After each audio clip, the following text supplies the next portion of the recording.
All right, for today's video review, we're going to be taking a look at Transformers Beast Wars Neo Duiledart, or Guiledart. I'm not entirely sure how his name is supposed to be pronounced. It's like Guiledart or something like that. But yeah, another Beast Wars Neo Predacon here who turns into a Triceratops. And yeah, this is a pretty cool figure. I feel like it has a really nice Triceratops mode. I love all the like skin detailing on there and the like different shade of green kind of picking out the back. It would have been kind of nice if that, continued onto the tail, because there's just sort of an obvious stop there. But otherwise, I feel like it works pretty well. Now, as you can see, the ball joints on the front legs for mine have become super floppy loose over time, unfortunately. But thankfully, when you have him standing down, since all the pressure is just going straight downward, he doesn't usually like buckle under his own weight or anything. So it mostly works out. He does come with two missiles that go into his gun in robot mode, which is just the tail here, which also has his Predacon Spark Crystal. So you can just plug those in like that and then, fire them like that. It's a pretty good mechanism, still works pretty well. Unfortunately, though the tail, obviously stores there, there's really nowhere you can put the missiles. You can probably find some way to cram them up in here, but I don't think there's like a long enough cavity in any one space to really get them completely out of the way. So I usually just put them in a box and forget about them, because it's kind of fine him not having the missiles, but he does come with those. In terms of articulation in this mode, the head, it can swivel slightly. It kind of ends up bumping into stuff because the swivel is like down here at the neck for how it works for transformation. Like I said, the front legs just are on ball joints at the hips, which have become really loose, but they get about that range there. Can rotate all the way around. The back legs will end up becoming the robot mode legs, so they've got a ball joint at the hips, which gets a fairly good range, and this one is still pretty tight, thankfully. And then you can kind of bend the knee back and forth, but you're starting to take the back end of the upper leg here with the lower leg because of how it works for transformation, which also reveals this red detailing, which kind of looks a little bit gruesome. So really, you're not getting a ton of range out of the knees here, and even if you were, it's not like a huge range on the joint either. And that's pretty much it. In terms of comparisons in this mode, just for a standard size comparison, here he is with Kingdom Sideswipe, so you can see what he looks like with an average size deluxe there.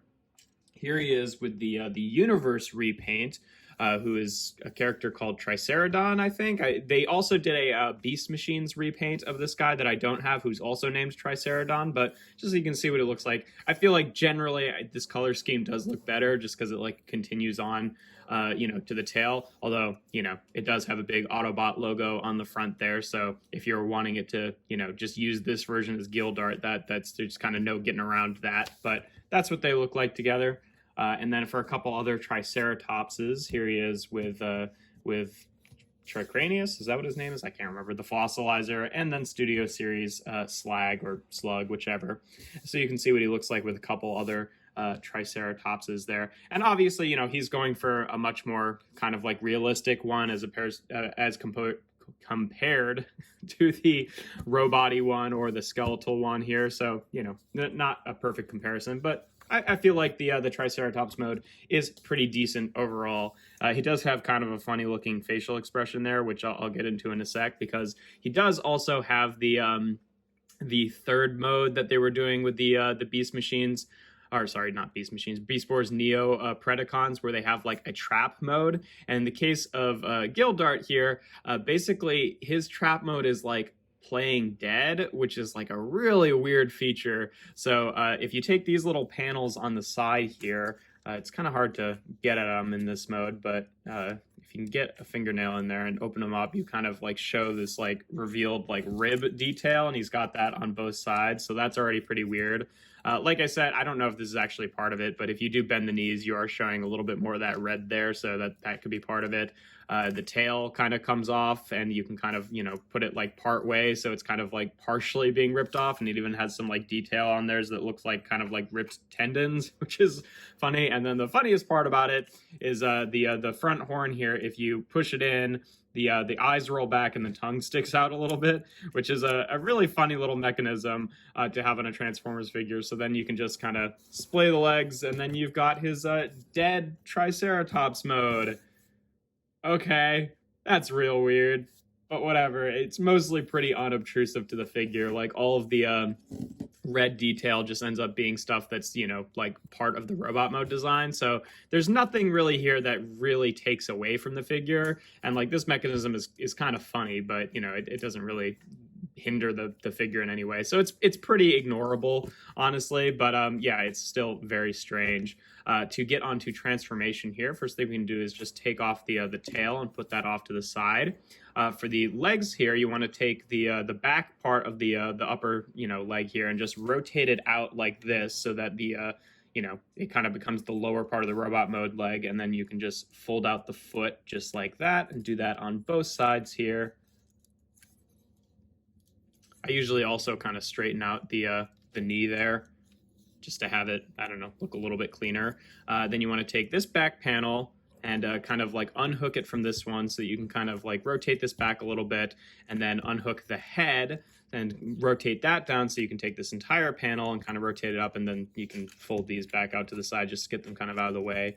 I usually fold the you know, Triceratops mode legs up just to, again, to get them kind of out of the way. Everything sort of has to happen kind of at once here, so a lot of parts will just like move a little bit and then, you know, open up for other parts to move, which is a little bit annoying. We can rotate the legs down, then take these panels and start rotating them down to the side, and rotate that up even more. Take the one of the arms and rotate out from the inside. That allows us to take this whole panel and rotate this up, and then once you can, take the two sections of the hips here and kind of double hinge them in on themselves, and then tab them together to create the waist section and bring the legs a little closer together.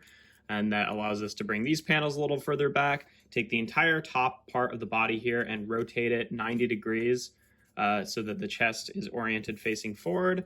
And then you can kind of take this piece here and it will kind of just be a backpack, and then these two pieces kind of just like wrap around it to be as snug on the back as they can.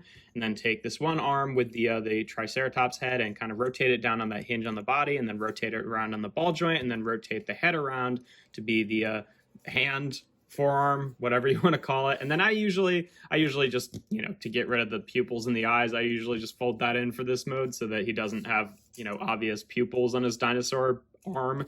And then the other arm here, just, you know, you can kind of rotate it down, and then this hinge right here will hinge down, and then you can kind of double hinge the this piece back up to kind of sit as a shoulder pad. Again, with this figure, like, everything kind of gets in the way. And then what you're supposed to do is take these red bits and kind of rotate them out and have them be like extra shoulder detail. Now on mine, because the legs are so loose, it's really annoying getting these to stay in place. So I usually just leave those in when I have them folded out, just so it doesn't have like the extra like upward weight, but that is how it's supposed to look. And there we have GUILEDART in his robot mode. And yeah, you know, it's a neat design. He's got a weird little head sculpt here where, like, I know that's where the eyes are because that's where they're painted, but for some reason it always feels like that's not where his eyes are. Like, his eyes should be a little bit higher. I don't know. He's got like a very weird little like chipmunk face in a like rhinoceros kind of helmet. He definitely has similar vibes to like the Rhino from Spider-Man, I feel like. But yeah, no, it's an okay head sculpt. I just feel like there's something really weird about like the way that the face is proportioned that makes him look like a little chipmunky for some reason. I don't know. Maybe that's just me. In terms of articulation, I'm just going to fold these up and let the legs kind of do whatever they're going to do because it's really annoying. I might have to tighten up those ball joints again because it's really annoying to have these kind of like flopping all the way around. The head is on a swivel, so, you know, gets about that range before the chin starts bumping into like the joints or the chest detailing. This arm, the shoulder is on a ball joint. It's very tight. Unlike these ones. So it can rotate all the way around. It also has that separate hinge to hinge up like that, but obviously can do that as at the ball joint as well. On this arm, unfortunately, he does kind of have like the gorilla elbows thing going on where, you know, the dinosaur head is notionally his hand and he can only bend his elbow in like that. He does have a bicep rotation, but you really can't like keep the head sitting back here, or the crest of the Triceratops just bumps into all the backpack stuff. So it really does have to sit like that. And then this arm, it's got, just those hinges for transformation at the top there, which again, you're kind of rotating past this part, which always wants to like squeeze in. You can get it slightly more out of the way. I don't know why this one is like bumping into that arm more, but, and then, yeah, so it can move up like that. He's got a ball joint at the elbow, which gives him bicep rotation, nothing at the hand, nothing at the waist. He does have that upper body cut, but with all like the arm and shoulder stuff, you're really bumping into too much stuff back here, so you can't really make use of it. The hips are still on ball joints, so they can rotate forward and back about that far before they bump into things, and then up to the side. No thigh swivel aside from just the ball joint that the leg is on. He does have a couple knee options here, like there's the knee for the actual Triceratops mode, which only gets about that far, and then there's also, the hinge for where the leg goes in. So using those in tandem, like really it's weird because it feels like proportionally his knee should kind of be in the middle of this leg. So he's kind of got like a knee joint that's too high and a knee joint that's too low. So I guess the best thing is to kind of use them in tandem, but all said and done, because of the way it folds up, he does get that much knee, articulation, but it's kind of a weird setup there. And then the ankles, both the heels and the feet can kind of move independently. They can tilt up a little bit like that, and then back about that far, and then no other ankle tilt, but forward and back is pretty good for a figure of the time. And yeah, so I mean, really the main vibe with this figure is he just kind of gets in his own way. He's got too much kind of like kibble stuff flying off all over the place. You can obviously give him his gun. It's just got a little flip out handle here, with or without the missile. He can hold it in this hand. I don't think it looks like particularly good, just because the tail kind of like wraps into his arm like that, which means he can't like really bend his elbows when he's holding it. So it's kind of a weird gun, but you've got it. And then obviously you can put one of the missiles in there, and then fire that in the same way we did before. In terms of storage, unfortunately, there's really nothing that's kind of like, oh yeah, he's also got a rotation joint there. I kind of forgot about that. So his arm can actually move forward, go figure. In terms of storage for the gun, the only thing I've really found that you can do is, it kind of messes with it, is if you spread out these sections, you can plug this back into where it was before.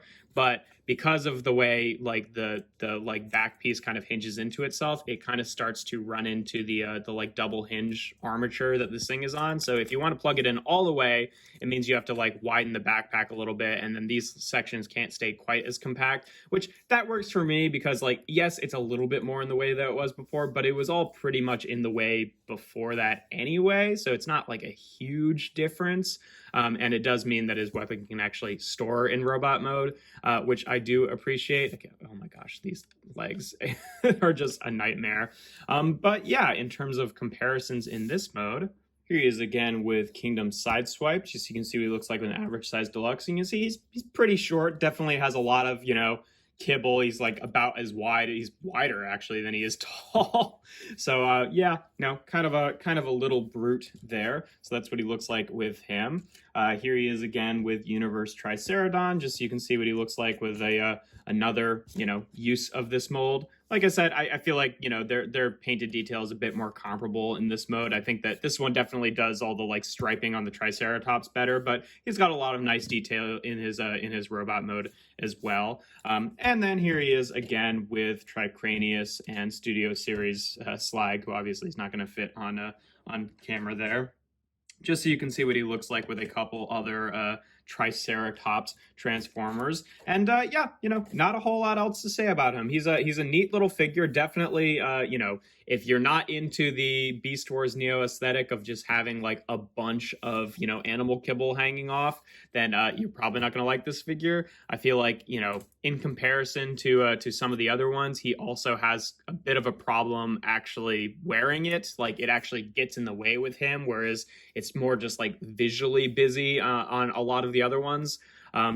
So yeah, he's okay. I can't really help but like this figure just because I've had him for so long. I've just kind of become accustomed to his aesthetic. But in terms of actually like moving him around and posing him and stuff, it really is kind of a pain to work against all these things. And then the ball joints loosening over time really has not helped since now his some of his kibble is also just like really annoying and floppy, which is a little irritating. But yeah, no, a fairly decent figure overall if you can kind of get past sort of, what it is, I guess. But yeah, that's pretty much all there is to him. If you enjoy my videos, make sure to leave a like and consider subscribing. I do reviews every Tuesday, Thursday, and Sunday. Make sure to check me out on my Instagram account. That's toys.n.art. And without further ado, here we have Transformers Beast Wars Neo Deluxe Class GUILEDART.